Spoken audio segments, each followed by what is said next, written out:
Good evening, visitors. Welcome to the Australian War Memorial's last post ceremony. My name is Richard Cruz, and joining us today from the Royal Australian Air Force is Wing Commander Ian Taylor. We welcome the members of the National Services Association of Australia, ACT branch, who are here with us today. This year commemorates the 56th anniversary of the second National Service Scheme. The National Service Act 1964 required males aged 20 years and older to register to serve in the Defence Force for a period of 2 years continuous service, followed by 3 years in the Reserve Forces. In 1965, the Defence Act was amended, and as a result, national servicemen, known as NASHOs, could be sent overseas and indeed were deployed to Vietnam. Between 1965 and 1972, more than 800,000 men registered for national service. Around 63,000 NASHOs were conscripted and more than 15,000 served in Vietnam. Over 200 were killed and 1,200 were wounded. We warmly welcome Mr. John King, President of the Returned and Services League of Australia, ACT branch. As always, we welcome the veterans who have served, those that are still serving, and the families that love and support them. We acknowledge the members of RSL and Services Clubs Association, RSL Victoria and RSL Queensland, who are watching the broadcast of this ceremony across Australia. And during this evening's ceremony, wreaths will be laid at the base of the pool of reflection by visitors to the memorial. Australia's Federation Guard is a tri-service ceremonial unit of the Australian Defence Force. They provide a ceremonial presence at civil and military events and during visits to Australia by foreign dignitaries. The Guard will now dismount the catapult party from the tomb of the unknown Australian soldier within the Hall of Memory.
If you're able, I invite you all to please stand and join in singing the National Anthem. Catapult party, attention! Catapult party, prepare arms!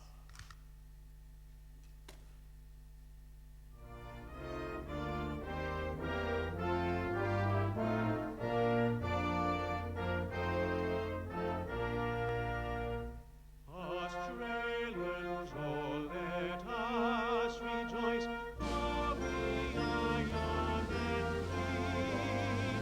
We've golden soil and wealth for toil, our home is earth by sea.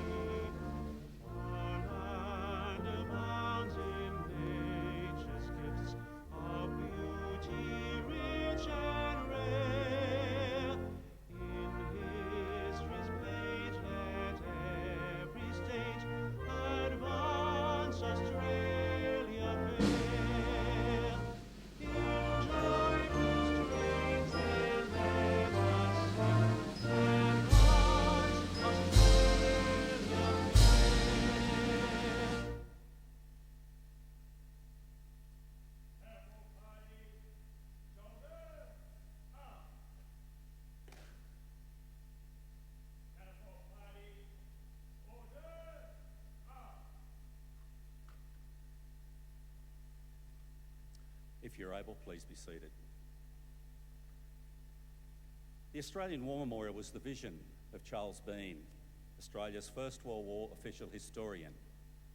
Bean landed with the Australian troops on Gallipoli and stayed with them at the front through to the end of the war. The idea of this national memorial and museum came to him at Pozières, France, in the depths of the bloody fighting of 1916. Bean's idea was that this would be a place where families and friends could mourn their loved ones buried in faraway places. It would also be a place that could help all Australians understand what these men and women had endured and what they had done for us. Bean's vision, to which we remain true, is best expressed as inscribed in the entrance to the memorial's galleries. Here is their spirit in the heart of the land they loved, and here we guard the record which they themselves made. Tonight we'll read the story behind just one of those on the Roll of Honour, which lists the names of more than 102,000 men and women who have given their lives for us in war and on operations for more than a century. But first, we present a lament, Flowers of the Forest. Wreaths and floral tributes will now be laid at the base of the pool of reflection.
Today we remember and pay tribute to Flight Lieutenant Barry Mortimer Cox. Barry Cox was born at Summer Hill New South Wales, on the 9th of October 1915 to James Cox, an officer in the Australian Light Horse, and Kathleen Cox. Wartime commitments meant that James Cox could only spend short periods of leave with his new family, but he was able to attend his son's christening in early March 1916, only days prior to sailing to war. Sadly, James Cox would never return to his young family. On the 19th of September, during the opening phase of the Megadoo offensive, he was shot and killed while attacking an Ottoman machine gun position at Tel Qaram in Palestine. He was 26 years old. Little is known of Barry's early life, but by the time the Second World War began, he was working as a stockbroker's clerk in Sydney. He enlisted for service with the Royal Australian Air Force at Mascot on the 12th of February 1940 and was accepted for pilot training. Cox was sent to Number 4 Elementary Flying Training School at Mascot. After completing his initial flying on Tiger Moths, he was posted to Number 22 Squadron at RAF Base Richmond. Here, Cox flew Avro Anson and Commonwealth Aircraft Corporation Wirraway aircraft. On the 1st of June, Cox married Alwyn Theodora Stevens at St Michael's Anglican Church at Vaucluse. It was a quiet ceremony, and their photograph featured in the Daily Telegraph 2 days later. Cox was awarded his flying badge and commissioned with the rank of pilot officer at the end of June and was posted to Number 1 Service Flying Training School at Point Cook in Victoria, where, as part of the Empire Air Training Scheme, he continued training to become a fighter pilot. His next posting, which took place in early September 1940, was to Number 4 Squadron, which was based in Canberra. Alwyn moved to Canberra to be with her husband, and they settled in a place on Burundara Street in Reid, close to the Australian War Memorial, which was still under construction. On the 4th of April 1941, Cox was returning to Canberra from Narrandera, flying as part of a formation of 3 Wirraways when he was involved in a mid-air collision. The formation was flying over the Governor-General's residence when Cox's aircraft was struck by another Wirraway, which had just taken off from Canberra Airport. The other pilot, Pilot Officer Rupert Baster, had been flying west into the sun towards the Governor-General's residence, and although he had seen the 3 Wirraways, he lost them in the sun, which led to the collision. Cox and Baster managed to bail out of their stricken machines and parachute to the ground, but Cox's passenger, Corporal William Ramsey, was unable to get out and was killed when the aircraft crashed. Lord Gowie, the Governor-General, Acting Prime Minister Arthur Fadden, and Chief of the Air Staff, Air Chief Marshal Sir Charles Burnett, had all witnessed the crash, and they ran some hundred of metres to the crash sites to assist. Fadden arrived at Baster's aircraft just as Baster landed nearby. Burnett reached Cox's aircraft, where he found Ramsey dead and Cox, who had landed nearby alive but badly shaken. Both pilots were taken to hospital, suffering shock, but soon returned to duty. Rupert Baster was killed in an air battle over Libya in January 1942. In mid-December, Cox was promoted to flight lieutenant, and in early March 1942, he was posted to the newly formed Number 75 Squadron, RAAF, a fighter squadron equipped with Curtiss P-40E Kitty Hawk fighters. He was part of the first flight of Kitty Hawk aircraft to arrive at the squadron's base at Townsville soon after. In mid-March, the squadron flew to Port Moresby. Cox was part of the first flight of 4 of the squadron's aircraft to land at 7 Mile Strip on the 21st of May. The pilots had a rough welcome to New Guinea when Army anti-aircraft gunners opened fire on the Kitty Hawks, damaging each aircraft. The accident was put down to the gunners having never seen Kitty Hawk fighters before, and the red circle in the centre of the RAF roundel being mistaken for Japanese markings. The RAF roundel was quickly amended and the red circle removed. That same afternoon, Cox and another pilot, flying 2 of the less damaged fighters, intercepted and shot down a Japanese reconnaissance aircraft. It was the first kill for the squadron, which had only been formed 17 days prior. Cox had a brief trip back to Townsville at the end of March to organise replacement pilots and fighters for the squadron. After returning to Port Moresby, the action was intense. During one sortie, Cox shot down a Japanese Zero. By the middle of April, the squadron was suffering due to losses of pilots and aircraft, and those that remained on duty were fighting off exhaustion and various tropical illnesses. On the evening of the 27th of April, the pilots of Number 75 Squadron had been met by a senior RAF officer who called the pilots cowards for not mixing it with the Japanese fighters. Incensed, Jackson and his men vowed to close with and engage the Japanese fighters. A fateful and fatal decision. The following morning, a formation of 8 Japanese bombers with 12 Zero fighters escorting them were detected approaching Port Moresby on their daily bombing run. Only 6 Kitty Hawks were available to intercept the Japanese formation. Led by squadron leader John Jackson, the fighters took off from 7 Mile Strip around 10 minutes later. Cox was flying Kitty Hawk A29-47 with his personal markings on the nose, Sweet Adeline, the title of a popular song at the time. Soon after takeoff, the Australian and Japanese aircraft met, and the sky became full of the sounds of aircraft locked in combat. John Jackson's Kitty Hawk was seen to turn out of the battle and crash at full power into Mount Laws. Cox's Kitty Hawk was seen soon after in a steep dive, its Allison engine roaring at full power around 8 kilometres to the northwest of 7 Mile Strip before crashing into the Waigani swamp. Australian soldiers from a nearby army unit soon reached Cox's crash site. They found the fighter had ploughed nose first into the soft ground of the swamp, with only the tail still visible. The soldiers could not begin to effect a rescue as the Kitty Hawk was burning fiercely underground.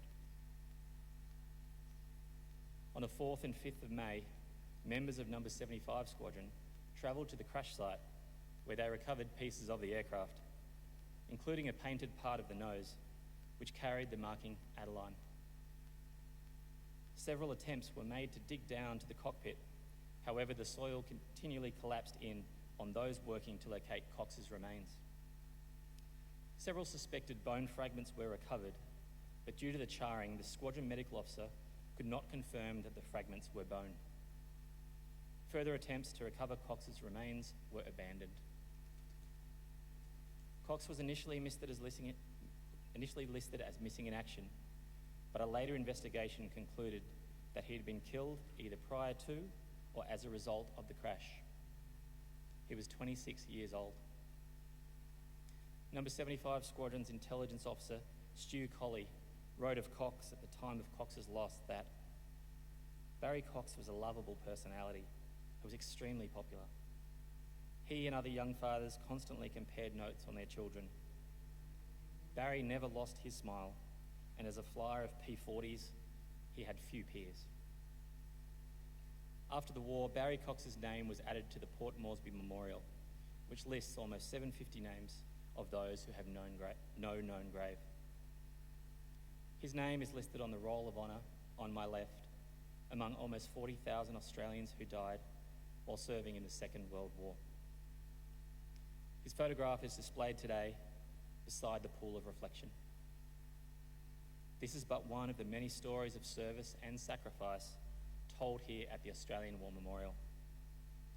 We now remember Flight Lieutenant Barry Mortimer Cox, who gave his life for us, for our freedoms, and in the hope of a better world.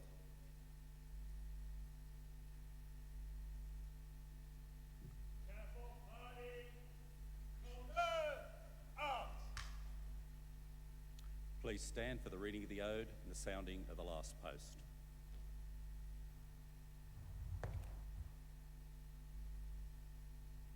They shall grow not old, as we that are left grow old.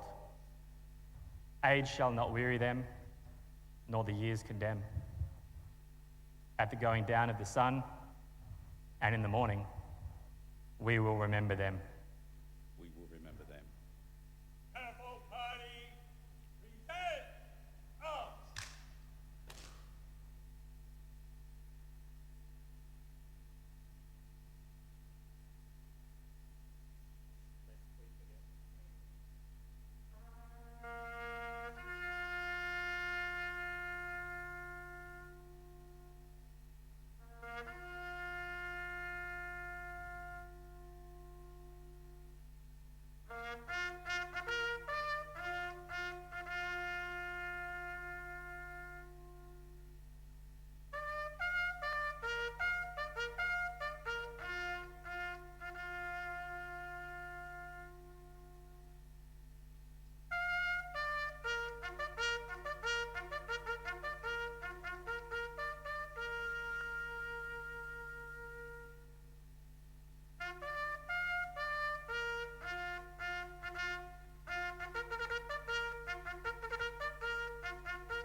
Catapult party, shoulder arms.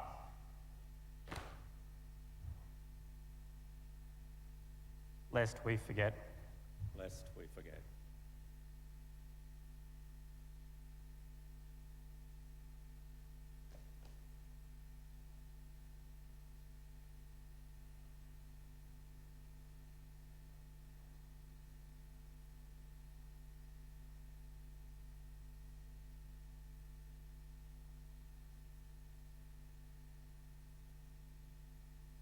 Catapult party, in words, heard. Catapult party, big arch.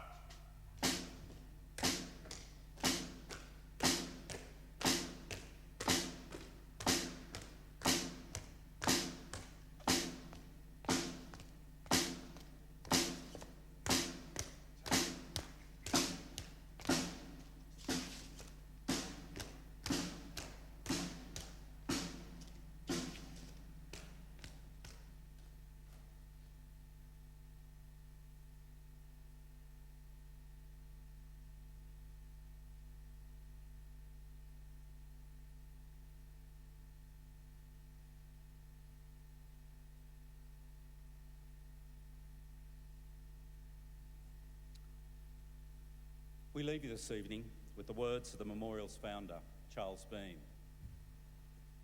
Many a man lying out there at Pozières or in the low scrub at Gallipoli with his poor, tired senses barely working through the fever of his brain has thought in his last moments, well, it's over. But in Australia, they will be proud of this. Ladies and gentlemen, girls and boys, that concludes this evening's last post ceremony. We thank you for visiting the Australian War Memorial and we wish you all a very good evening. Thank you.